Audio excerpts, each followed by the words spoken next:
වාස්තු විෂය පිළිබඳව කරන කතාබහ ඇතුලේ අපි විශේෂ කාරණා දෙකක් ගැන කතා කරනවා. එකක් තමයි සම්ප්‍රදායික වාස්තු ශාස්ත්‍රය, ඒ වගේම වාස්තු විද්‍යාව. නැත්නම් නූතන වාස්තු විද්‍යාව. දැන් මෙහෙම වචන දෙකක් පාවිච්චි කරනකොට නැත්නම් කරුණු සංකල්ප දෙකක් පාවිච්චි කරනකොට මේ දෙක අතර පැහැදිලි වෙනසක් තියෙන්න ඕනි. එහෙම නැත්නම් එහෙම කතා කරන්නේ තේරුමක් නැහැ.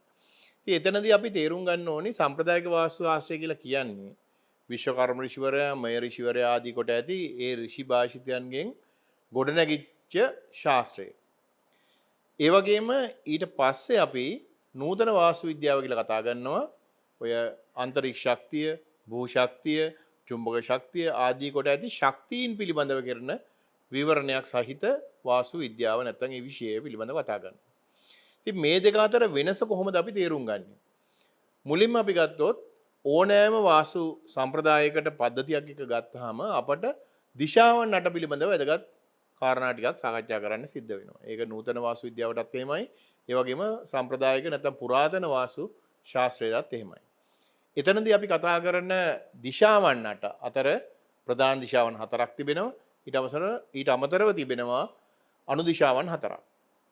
ඒ වගේම සම්ප්‍රදායික වාස්තු ශාස්ත්‍රයේදී අනුදිශාවන් හතරට අදාළව ප්‍රධානම කාරණාවක් හැටියට ධාතුන් හතරක් කතා කරලා තියෙනවා. ඒක චතුර්මහා ධාතුන් කියලා වුණා කියන්න පුළුවන්. ඊට අමතරව මධ්‍ය සම්බන්ධයෙන් කියන තවත් ධාතුවක් සලකනකොට පංචමහා ධාතුන් කියලා අපට හඳුනා ගන්නට පුළුවන්කම තිබෙනවා. එතකොට මෙතනදී මේ කතා කරන ධාතුන් පිළිබඳ විග්‍රහයත් අට දිශාවන් පිළිබඳ විග්‍රහයත් ඊට අමතරව මේවා හා සම්බන්ධ වෙන ගෘහ අංග පිළිබඳව කරන කතාබහ තමයි මේ කියන සම්ප්‍රදායික වාස්තු ශාස්ත්‍රයේදී අපි කතා කරන්නේ. ඊළඟට අපි කතා කරනවා නූතන වාස්තු විද්‍යාව කියලා කොටසක් පිළිබඳව. මෙහිදීත් අපි අට දිශාව ගැන කතා කරනවා. ඒක කිසි ගැටලුවක් නැහැ. ඒක එයම තමයි.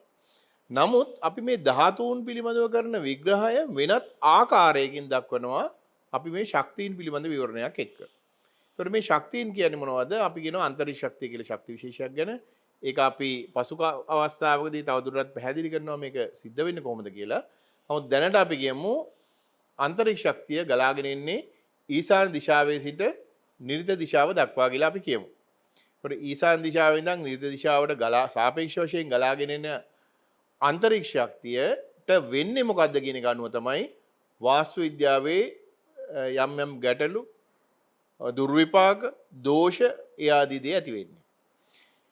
එතනදී අපි සලකා බලන්න ඕනේ ඒ දිශාවන්ට අදාළව තිබෙන ගෘහාංග කොයිතරම් ප්‍රමාණවත්ද නැත්නම් ඒවායේ විශාලත්වය, එහි ස්වરૂපය, එහි තියෙන ගුණයන් මොන ආකාරද කියන එක අපිට තේරුම් ගන්න පුළුවන්කම තිබෙනවා. උදාහරණයකට කියනවා නම් අපි සම්ප්‍රදායික වාස්තු ශාස්ත්‍රයේදී අපි කියනවා ඊශාන දිශාවට අදාළ වෙන ධාතුව වන්නේ ආපෝ ධාතුව නැත්නම් වැగిරෙන සුළු ස්වභාවයක් දක්වන ගුණය. එහෙනම් අපිට ඒ පැත්තට ලිඳ දාන්න පුළුවන්. කිසි ප්‍රශ්නයක් නැහැ. එහෙනම් ඒ ගැළපීම අපිට කරන්න පුළුවන්කම තිබෙනවා. ඊට නූතන වාස්තු විද්‍යාවට අනුව ගත්තාම මේ කාරණාව තවත් විදිහකට පැහැදිලි කරන්න පුළුවන්. ඊශාන දිශාවෙන් ශක්තිය ගලාගෙන එනවා, අන්තරික්ෂ ශක්තිය ගලාගෙන එනවා. එහෙම ගලාගෙන එනකොට අපි ලිඳ ඒ පැත්තේ තිබ්බොත් වැඩි ශක්ති ප්‍රමාණයක් නිවස හරහා යනවා. මොකද ඒකට හේතුව වහලෙට එළියෙන් පිටතින් ගමන් කරමින් තිබිච්ච ආන්තරික ශක්තියත් තවදුරටත් පහතින් යන්න පටන් ගන්නවා. ඒ කියන්නේ නිවස හරහා යන්න පටන් ගන්නවා. ඒ කියන්නේ එහෙමනම් සම්ප්‍රදායික වාස්තු ශාස්ත්‍රයේ කියපු කාරණාත් නූතන වාස්තු විද්‍යාවේ කියපු කාරණාත් අතර පරස්පරයක් ඇතිවන්නේ නැහැ. ඒ සමානතාව. ඊළඟට අපි කොහොමද එහෙනම් විශේෂ නව සංකල්පයක් හැටියට නූතන වාස්තු විද්‍යාව සාකච්ඡා කරන්න අවශ්‍ය වන්නේ ඇයි? එහි තියෙන සුවිශේෂ උපයෝගිතාව මොකක්ද කියන කාරණාව ගැන කතා කරනකොට අපට තේරුම් ගන්න පුළුවන් දෙයක් තමයි අපේ පැරණි දැන් ගොඩක් එහාට යන්න ඕනේ නැහැ. අපි හිතමු අවුරුදු 50කට කලින් අපේ දෙමව්පියන්ගේ නැත්තම් පැරණි පරම්පරාවේගේ නිවසක් ගත්තාම ඒ නිවසේ වැසිකිළිය තිබුණේ ඉතා දුරින්. වැසිකිළිය තිබුණේ සමහර වෙලාවට ඉඩමේ කෙළවරක ඈතක තිබුණේ. නමුත් අද වෙනකොට අපේ ඊටාම අමාරුවෙන් හදාගන්න පොඩි ගෙයක් ගත්තත් ඒ ගෙදර වැසිකිළියක් තියෙන්නේ නිවසට යාබදව. එතකොට එහෙමනම් වැසිකිළියක් නිවසට යාබදව තියෙනකොට හෝ නිවස ඇතුලේ තියෙනකොට ඇතිවන තත්ත්වය පිළිබඳව පැරණි පොතපත ඇසුරින් කරන්න පුළුවන් විග්‍රහය ඊටා සීමා සහිතයි. ඒ නිසාම සිද්ධ වෙලා තියෙන යම් ගැටලුව අපට පේනවා. ඒ තමයි වැරදි දිශාවන්ට වැසිකිළිය පිහිටුව අවස්ථාවන් අපට පේනවා සම්ප්‍රදායික වාස්තු ශාස්ත්‍රය ඇසුරින් කරන විවරණයන් එක්ක. ඒ නිසා අපට නූතන වාස්තු විද්‍යාවේ යම් යම් සිද්ධාන්ත මේ ශක්තියින් පිළිබඳ විවරණයන් අවශ්‍ය වෙනවා. වැසිකිළිය කවර තැනක පිහිටවිය යුතුද යන්න පිළිබඳව තේරුම් ගැනීමට. ඒ අනුව තමයි අපට නූතන වාස්තු විද්‍යාවක අවශ්‍යතාව මතුවන්නේ. ඒක තවදුරටත් පැහැදිලි කරනවා නම් අපිට කියන්න පුළුවන් කිසිම හේතුවක් නිසා වැසිකිළියක් නිවසක නිරිත දිශාවේ නොතැබිය යුතුයි. නමුත් සම්ප්‍රදායික වාස්තු විද්‍යාවේ එවැන්නක් නිර්ණය කරන්න විදිහක් සිද්ධාන්තයක් සකස් කළ නැති හින්දා සමහර අවස්ථාවන්හිදී නිරිත දිශාවට වැසිකිළිය යොදා තිබෙන අවස්ථාවන් ඕනතරම් තියෙනවා අපට. ඉතින් එහෙමනම් අපට මෙවැනි අවශ්‍යතාවක් මතුවන තැනකදී නූතන තත්ත්වයන් එක ගලපන්නට නම් නූතන සිද්ධාන්ත පද්ධතියක් අවශ්‍යයි. ඒ නූතන සිද්ධාන්ත පද්ධතිය නූතන වාස්තු විද්‍යාවත් එක්ක ගොඩනැගී තිබෙනවා.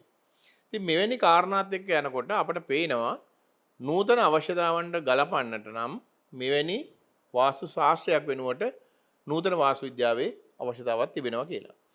අනෙක් කාරණාව තමයි ඒක තවදුරටත් කෙනෙක් විමසා සිටිනවා නම් තවදුරටත් කෙනෙක් විශේෂයෙන් අභියෝගයක් හැටියට මේ විද්‍යානට එහෙම නැත්නම් නිරිත දිශාවට වැසිකිළියක් දැම්මොත් මොකද වෙන්නේ කියලා අහුවොත්. එහෙම නැත්නම් ඔහොම වෙනවා කියලා කියන්නේ කොහොමද? අපි පිළිගන්නේ කොහොමද? මේක විශ්වාසයක් විතරක් නේද? කියන ප්‍රශ්නය අහුවොත් අපට මේකට පිළිතුරු දෙන්න සිද්ධ වෙනවා. පෙර කාලේ මේ ප්‍රශ්නේ මතුවුනේ නැහැ. ඍෂි භාෂිතය අපි දේව භාෂිතයක් හැටියට සලකලා අපි ඒ කාරණාවට අනුව අපේ ගේ හදා ගන්නවා. නමුත් නූතන ලෝකයේට ඒ කරුණ ප්‍රමාණවත් වන්නේ නැහැ. නූතන ලෝකයේ බොහෝ දෙනා මේක ප්‍රශ්න කරන්නේ කරුණු සහිතව තර්කානුකූලව පෙන්වන්න අවශ්‍ය වෙලා තියෙනවා. එhmenan එහෙම අවස්ථාවකදී අපිට සිද්ධ වෙනවා අකමැත්තෙන් හෝ කැමැත්තෙන් මෙය පැහැදිලි කරන්නට. අපිට පැහැදිලි කරනවා නම් අපිට පැහැදිලි කරන්න ගැළපෙන දැනුම් පද්ධතියක් අපට අවශ්‍ය වෙනවා. ඒක නිසක වශයෙන් අද වෙනකොට ඉතුරු වෙලා තියෙන්නේ නූතන බටහිර විද්‍යාව තමයි. අපි අකමැත්තෙන් හෝ වේවා නූතන බටහිර විද්‍යාව මේ සඳහා යොදා ගන්නට සිද්ධ වෙනවා. නූතන වාස්තු විද්‍යාවේ අවශ්‍යතාවත් එක්ක අපට පුළුවන් පැහැදිලි කරන්නට මේ හැම වාස්තු සිද්ධාන්තයක්ම සිද්ධ වෙන්නේ කොහොමද? ඒ කරුණු පිළිබඳ විද්‍යාවෙන් බටහිර විද්‍යාවෙන් කරන පැහැදිලි කිරීම කවරක්ද කියලා තේරුම් කරගන්න පුළුවන්කම තියෙනවා. ඒ පුරාතන විද්‍යාව එක නෙවෙයි. දැන් මේක පොඩ්ඩක් පැහැදිලි කරගන්න අවශ්‍යයි. මොකද ඔය නිව්ටෝනීය භෞතිකය නැත්තම් පුරාතන වාස්තු සම්බන්ධයෙන් කාරණාවේදී අපි පාවිත කරන පුරාතන විද්‍යාව කියලා කියන්නේ බලය වගේ සංකල්ප එක්ක පැවතිච්ච එකක්. උදාහරණයක් හැටියට කිව්වොත් එම ගුරුත්වාකර්ෂණය ගැන කතා කරපු යුගය. අද වෙනකොට ගුරුත්වාකර්ෂණය පිළිබඳ කාරණාව සම්භාව්‍ය භෞතික විද්‍යාවේ සාකච්ඡා කරන්නේ නැහැ. සම්භාව්‍ය භෞතික විද්‍යාවෙන් ඔබට ගිහිල්ලා කතා කරනවා ඊට එහාට ගිය අවකාශ කාල වක්‍රතාව සහ විවිධ ගැඹුරු සංකල්ප පිළිබඳව සාකච්ඡා කරනවා. අද වෙනකොට ක්වොන්ටම් භෞතික පිළිබඳව සාකච්ඡාවක් තිබෙනවා. එයට නොබෙල් තෑග්ග හම්බෙන්නේ මේ පසුගිය වසරවල. ඉතින් එවැනි තත්ත්වයක් තිබෙනවා. ඉතින් ඒ හින්දා අපේ නූතන වාස්තු විද්‍යාව කියන විෂය පුරාතන විද්‍යාවටත් ඉස්සරහට ඇවිල්ලා නූතන විද්‍යාවත් එක්ක ගලපන්න පුළුවන්කම තියෙන්න ඕනේ. ගලපන්න පුළුවන්කම තිබෙනවා.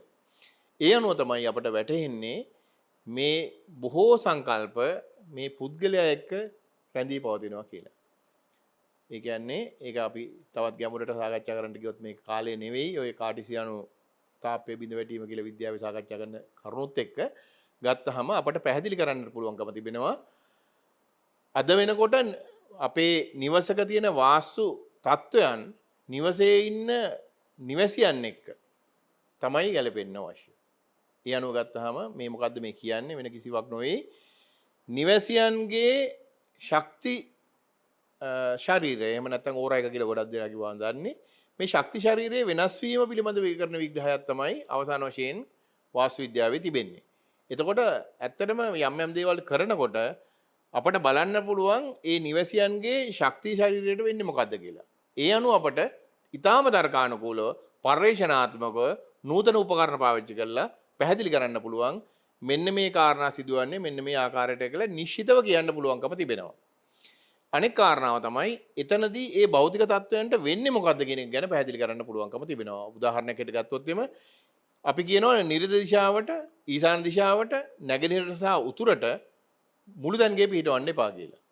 දැන් මේක කරන්න එපා කියන්නේ ඇයි කියලා ඇහුවොත් අපට පැරණි විදිහට නම් කියන්න පුළුවන් පොඩි හාස්‍යයකුත් එක්ක කියන්න පුළුවන් වාස්තු පුරුෂයාගේ හිස මත කාගේවත් ඔළුව උඩ ගින්දර තියන්න හොඳ නෑනේ. ඒ හින්දා වාස්තු පුරුෂයාගේ හිස තියෙන්නේ ඊසානයේ ඉඳලා ඒ පැත්තට ලිප තියන්න එපා කියලා කියන්න පුළුවන්. නමුත් මේක නූතන සමාජයත් එක්ක පොඩි හාස්‍යයක් ඇති කරනවා විනා ලොකු ගැඹුරු ගෞරවනීය හැඟීමක් ඇති වෙන සංකල්පයක් නොවේ. අයට යම් කෞතුක වටිනාකමක් තියෙන බව අපි පිළිගන්නවා. නමුත් ඒ කෞතුක වටිනාකමට වඩා ප්‍රායෝගික භාවිත වටිනාකමක් අපි ඉදිරිපත් කරන්න අවශ්‍ය නිසා අපි පැහැදිලි කරනවා අන්තරික්ෂ ශක්තිය ගලාගෙන ඉන්නේ ඊශාන දිශාවෙන් නම් ඒ දිශාව රත් කිරීම නිසා ඒ ශක්තිය ඈත් වෙලා යනවා විතන් වෙලා යනවා නැත්නම් එහි චාලක ශක්තිය වැඩි වෙලා විසිර යනවා කියලා අපිට පැහැදිලි කරන්න පුළුවන් නූතන විද්‍යාවත් එක්ක. ඒතකොට ඒ නිසා අපේ නිවස ඇතුළට ගලාගෙන එන ආන්තරික ශක්තිය අඩුවෙන් තමයි ගලාගෙන එන්නේ.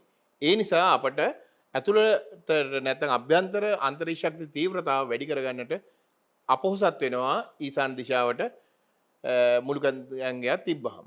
එහෙම නැත්නම් එහිම තවත් සංරචකයක් හැටියට නැත්නම් කොටසක් හැටියට ඊශානයෙන් එන ශක්ති ධාරාවේ සංරචක දෙකක් තිබෙනවා. ඒ තමයි එකක් උතුරින් එනවා අනෙක නැගෙනහිරින් එනවා. ඒ දෙකටත් අපිට මුළුතන්ගේ පිහිටුවීම හොඳ නැහැ කියලා තේරුම් ගන්න පුළුවන්කම තිබෙනවා. ඊට අමතරව අපි නිරිත දිශාව ගත්තොත් ඊශාන දිශාවේ සම්පූර්ණ ප්‍රතිවිරුද්ධ දිශාව ඒ දිශාව ගත්තොත් ඒ දිශාවටත් මුළුතන්ගේ පිහිටුවුවොත් අර ශක්තිය විසිර යාම සිද්ධ වෙලා නිවස අභ්‍යන්තරයේ අන්තරීක්ෂ ශක්තිය තීව්‍රතාව අඩු වෙන්න පටන් ගන්නවා. ඉතින් මේ නිසා අපට පැහැදිලි කරන්න පුළුවන් මේ නිවසක් ඇතුලේ ඇතිවන අන්තරීක්ෂ ශක්තියේ ස්වરૂපය නැත්නම් එහි චරණය විසින් තමයි අපට තීරණය කරන්න පුළුවන් වෙන්නේ නිවසියාට මොකද්ද වෙන්නේ කියලා. මේ වාස්තු විද්‍යාව කියන එක අවශ්‍ය වෙන්නේ නිවසට නෙවෙයි නිවසියනට. එහෙනම් නිවසියනට අවශ්‍ය වෙනවා නම් ඔවුන්ට වෙන්නේ මොකද්ද කියන කාරණාව පිළිබඳව තමයි අපි සාකච්ඡා කරන්නේ. ඒ නිසා අපට අතිශයින් වැදගත් වෙනවා නූතන වාස්තු විද්‍යාව කියන විෂය ඊටමත් තර්කානුකූලව ගැඹුරට සාකච්ඡා කරන්නට අපට අවස්ථාව සලසා ගන්න පුළුවන් වෙනවා. ඒ වගේම ඉදිරියේදීත් අපි මේ පිළිබඳව සාකච්ඡා කරනවා. එවැනි අවස්ථාවන්හිදී ඔබ හැම දෙනාගේ යම් අදහස් ඒ වගේම ප්‍රශ්න කිරීම නැත්නම් විවේචනය කිරීම විග්‍රහ කිරීම අභියෝග කිරීම සියල්ලටම අවස්ථාව තිබෙනවා කමෙන්ට් තීරේ.